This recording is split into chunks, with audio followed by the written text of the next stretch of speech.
ఓం శ్రీ మాత్రే నమః. అందరికీ నమస్కారం అండి. ఈ నెల మే 27వ తేదీన మంగళవారం నాడు భౌమ్య అమావాస్య ఏర్పడింది. మే 26వ తేదీన సోమవారం నాడు ఉదయం 11 గంటలకు అమావాస్య ప్రారంభమై మంగళవారం ఉదయం 9 గంటల వరకు ఉంటుంది. కాబట్టి ఉదయం తిథి ప్రకారం మే 27వ తేదీన మంగళవారం నాడు అమావాస్య తిథి ఏర్పడింది. ఇదే రోజున శని జయంతి కూడా ఏర్పడింది. అమావాస్యతో కలిసి వచ్చిన శని జయంతి నాడు కొన్ని ప్రత్యేకమైన పరిహారాలను పాటిస్తే జాతకంలో ఉన్న దోషాలన్నీ తొలగిపోయి మీ ఇంటికి ఆర్థిక స్థితి మెరుగుపడుతుంది. జీవితంలో గొప్ప స్థాయికి ఎదుగుతారు. ముందుగా ఈ వీడియోకి ఒక లైక్ కొట్టి మన ఛానల్ని సబ్స్క్రైబ్ చేసుకోండి. లైక్ కొట్టడం మాత్రము అసలు మర్చిపోకండి. మే 27వ తేదీన మంగళవారం నాడు ప్రతి ఒక్కరూ తెల్లవారుజామున నిద్రలేవాలి. ఈ అమావాస్య రోజున ఆలస్యంగా నిద్రలేగిస్తే శని దోషాలు వెంటాడుతాయి. ఎందుకంటే ఇదే రోజున శని జయంతి ఏర్పడింది. కాబట్టి ఈ అమావాస్య రోజున చేసే కొన్ని పనుల్లో తప్పకుండా కొన్ని జాగ్రత్తలను పాటించాలి. లేదంటే జీవితాంతం పేదరికంతో బాధపడాల్సిందే. ఈ అమావాస్య రోజున తప్పనిసరిగా ప్రతి ఒక్కరూ ఉప్పుతో దిష్టి తీసుకోవాలి. ఈ రోజున దిష్టి తీసుకుంటే నరదృష్టి సమస్యలన్నీ తొలగిపోయి జీవితంలో సుఖ సంతోషాలు ఏర్పడతాయి. ముఖ్యంగా కొడుకులున్న ప్రతి తల్లిదండ్రులు తప్పనిసరిగా మీ పిల్లలకి దిష్టి తీయాలి. అలాగే ఇంట్లో ఎవరైనా సరే దిష్టి తీయించుకోవాలి. ఈ రోజున మీ పిల్లలకు దిష్టి తీయకపోతే తర్వాత రోజుల్లో మీరు బాధపడాల్సి వస్తుంది. కాబట్టి ఈ మంగళవారం రోజున మీ పిల్లలకు తప్పనిసరిగా దిష్టి తీయండి. చాలామంది ఇళ్లలో దుష్ట శక్తులు సంచరిస్తూ ఉంటాయి.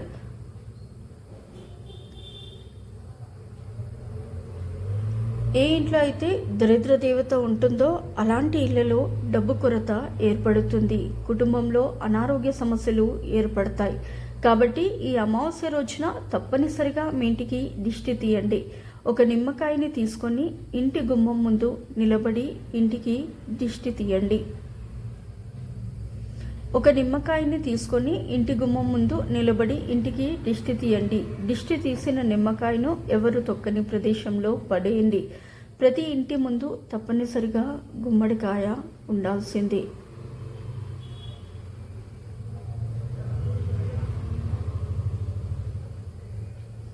విశేషంగా అమావాస్య రోజున ఇంటి గుమ్మానికి గుమ్మడికాయను కట్టుకుంటే మీ కుటుంబానికి సకల ఐశ్వర్యాలు చేకూరుతాయి. గుమ్మడికాయలో లక్ష్మీదేవి కొలువై ఉంటుంది. కాబట్టి అమావాస్య రోజున గుమ్మడికాయను కట్టుకుంటే మీ ఇంటికి చాలా మంచి జరుగుతుంది. మనలో చాలామంది డబ్బు కోసం ఎంతో కష్టపడి పని చేస్తారు. కష్టపడిన సంపాదన మొత్తం నీళ్ళలా ఖర్చు అయిపోతుంది. ఖర్చులు పెరుగుతూ ఉంటాయి. అలాంటి వారు ఈ అమావాస్య రోజున మీ ఇంటి ముందు ఉప్పు మూటను కట్టుకోండి. ఒక ఎర్రటి వస్త్రంలో రాళ్ళ ఉప్పును వేసి ఇంటి గుమ్మానికి కట్టుకోండి. మీ ఇంట్లోకి డబ్బు రావడం స్టార్ట్ అవుతుంది. క్రమక్రమంగా మీ ఇంటి ఆదాయం పెరిగి ఇంట్లో డబ్బు సమస్యలు లేకుండా ఉంటాయి. అసలు ఈ భౌమ్య అమావాస్య రోజున ఏది చేసినా చేయకపోయినా మీ ఇంటి ముందు స్వస్తి గుర్తును వేసుకోండి. పసుపుతో కానీ గంధంతో కానీ మీ ఇంటి ముందు స్వస్తి గుర్తును వేయండి. మీ ఇంట్లోకి దైవశక్తులు ప్రవేశిస్తాయి. ఇక మీ ఇల్లంతా సిరి సంపదలతో నిండిపోతుంది. అలాగే ఈ భౌమ్య అమావాస్య నాడు ప్రతి ఒక్కరూ తప్పనిసరిగా ఎడమ కాలికి నల్ల దారాన్ని కట్టుకోండి. ముఖ్యంగా మీ ఇంట్లో ఉన్న చిన్న పిల్లలకు తప్పనిసరిగా నల్ల దారం కట్టండి. ఎడమ కాలికి నల్ల దారం కట్టుకుంటే ఎదుటివారి చెడు కన్ను పడకుండా దిష్టి దోషాలు తగలకుండా ఉంటాయి. అమావాస్య అంటేనే లక్ష్మీదేవికి ఇష్టమైన రోజు. కాబట్టి ఈ మంగళవారం నాడు మీ పూజ గదిలో ఉన్న లక్ష్మీదేవి పటం ముందు ఆవు నెయ్యితో ఒక దీపం వెలిగించి ఓం లక్ష్మీదేవియే నమః అనే మంత్రాన్ని 108 సార్లు జపించండి. లక్ష్మీదేవి సంపూర్ణ అనుగ్రహంతో ఆర్థిక సమస్యలన్నీ తొలగిపోతాయి. ఇక ఈ అమావాస్య రోజున ప్రతి ఒక్కరూ తప్పనిసరిగా తలస్నానం చేయాలి. ఈ రోజున తలస్నానం చేయకపోతే మిమ్మల్ని జీవితాంతం దరిద్రం వెంటాడుతుంది. ఏ పని చేసినా మధ్యలోనే ఆగిపోతాయి. అమావాస్య నాడు తప్పనిసరిగా ఇల్లంతా ఉప్పు నీటితో శుభ్రం చేసుకోవాలి. ఇంటిని శుభ్రం చేయలేని వారు ఇల్లంతా పసుపు నీళ్లు చిలకరించండి. ఇంట్లో ఉన్న దుష్ట శక్తులన్నీ బయటకు వెళ్ళిపోతాయి. ఇక మనలో చాలామంది ఆడవారు రాత్రి సమయంలో ముగ్గు వేస్తారు, కానీ అమావాస్య రోజున మాత్రం ఎట్టి పరిస్థితుల్లోనూ ముగ్గు వేయకూడదు. అమావాస్య రోజున వేసే ముగ్గులు మీ ఇంట్లోకి దుష్ట శక్తులను ఆకర్షిస్తాయి. ఇంట్లో ఉన్న దైవ శక్తులు నశించి మీ ఇల్లంతా దుష్ట శక్తులు తిరుగుతాయి. తరచూ డబ్బు సమస్యలతో బాధపడేవారు ఈ అమావాస్య రోజున తులసి మొక్కను పూజించండి. లక్ష్మీ స్వరూపమైన తులసి మొక్కలో 33 కోట్ల మంది దేవతలు నివసిస్తారు. కాబట్టి ఈ అమావాస్య రోజున తులసి ముందు దీపం వెలిగించి తులసి మొక్కకు 5 ప్రదక్షిణాలు చేస్తే విపరీతమైన ధనలాభం కలుగుతుంది. లక్ష్మీ అనుగ్రహం తప్పక లభిస్తుంది. ముఖ్యంగా ఈ అమావాస్య నాడు పొరపాటున కూడా తలకు నూనె రాయకూడదు. ఇది అనారోగ్య సమస్యలకు దారి తీస్తుంది.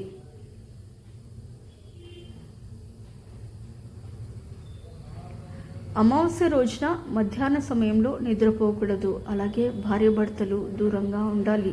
అమావాస్య రోజున మాంసాహారం తినకూడదు. అమావాస్య నాడు ఆవును పూజిస్తే మీ జీవితంలో భోగభాగ్యాలు సిద్ధిస్తాయి.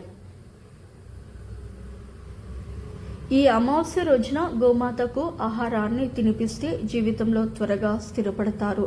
ఇక ఎవరైతే అనారోగ్య సమస్యలతో బాధపడుతున్నారో అలాంటి వారు ఈ అమావాస్య రోజున నువ్వులతో చేసిన ఆహారాన్ని తినండి. మంచి ఆరోగ్యం లభిస్తుంది. అమావాస్య రోజున కొత్త వస్త్రాలను ధరించకూడదు. అలాగే కొత్త పనులను ప్రారంభించకూడదు. గడ్డం తీసుకోవడం, జుట్టు కత్తిరించుకోవడం, గోళ్ళు కత్తిరించడం చేయకూడదు. అమావాస్య రోజున రాత్రి సమయంలో పసిపిల్లలను బయటకు తీసుకురాకూడదు. బీరువాను లక్ష్మీ రూపంగా భావిస్తారు. కాబట్టి ఈ అమావాస్య రోజున మీ బీరువా తలుపులను శుభ్రం చేసి బీరువా పైన కుంకుమ బొట్లు పెట్టుకోండి. మీ ఇంట్లో లక్ష్మీదేవి స్థిర నివాసం ఉంటుంది.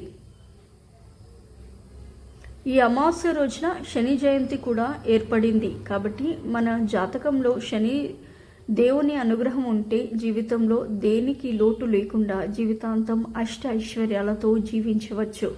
కాబట్టి అమావాస్య రోజున నవగ్రహాల చుట్టూ 9 ప్రదక్షిణాలు చేసి శని దేవునికి నమస్కారం చేసుకుంటే జీవితంలో డబ్బు కొరత ఏర్పడకుండా ఉంటుంది.